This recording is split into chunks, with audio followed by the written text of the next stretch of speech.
Bangladesh premier লিগে বিগত কয়েক আসর ধরেই ভালো মানের তারকা ক্রিকেটারের অভাব দেখা যায়। এবারের আসরেও তেমন বড় কোনো তারকা ক্রিকেটার নেই। বড় ক্রিকেটার হিসেবে শনিবার চ্যাম্পিয়ন ফরচুন বরিশালের অনুশীলনে দেখা যায় পাকিস্তানি স্পিড স্টার শাহিন শাহ আফ্রিদিকে। সকাল 10টার দিকে অনুশীলনে আসে পুরো দল। তামিম ইকবাল, মুশফিকুর রহিম, মাহমুদুল্লাহ রিয়াদ, রিশাদ হোসেন থেকে শুরু করে শাহিন শাহ আফ্রিদি, মোহাম্মদ নবী, কাইল মায়ার্সের মতো বিদেশি ক্রিকেটাররা অনুশীলনে যোগ দেন। আফ্রিদির উপস্থিতি দলকে দেয় বাড়তি অনুপ্রেরণা। ব্যাটে বলে নিজেদের বেশ ভালোভাবে ঝালিয়ে নিয়েছেন সবাই।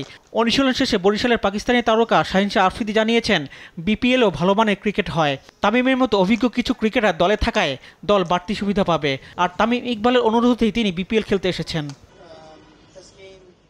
তামিম ভাইয়ের আগেও আমাকে বলেছিল, তবে আন্তর্জাতিক ব্যস্ততার জন্য বিপিএল আর খেলা হয়ে ওঠেনি। তবে এবার যখন ভাই ফোন করেছে আমি তৈরি ছিলাম। এর আগেও পাকিস্তানের অনেক ক্রিকেটারই আসরে খেলেছে, আমিও তাদের মতোই আসরে নিজেকে মেলে ধরতে চাই। আমি এখানকার বেশ কিছু উইকেটের সাথে পরিচিত, সাথে লোকাল ক্রিকেটারদের সাথে কথা বলেও একটা ধারণা পাওয়া যাবে। আমি মাত্রই দলটার সাথে যুক্ত হয়েছি, এখনো সবার সাথে পরিচিত হতে পারিনি। আশা করছি দল হিসেবে আমরা ভালো কিছু করব। বাংলাদেশি পেসারদের মনে ধরেছে আফ্রিদির। জানান, পেস বোলিংয়ে বাংলাদেশের উন্নতি চোখে পড়ার মতো।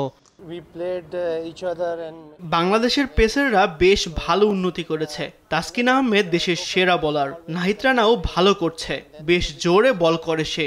আসলেই বাংলাদেশের পেস বোলিং এর উন্নতি চোখে পড়ার মতো। বিপিএল উদ্বোধনী ম্যাচে সোমবার রাজশাহীর মুখোমুখি হবে ফরচুন বরিশাল। রিফাত আঞ্জুম, দেশ টিভি, ঢাকা।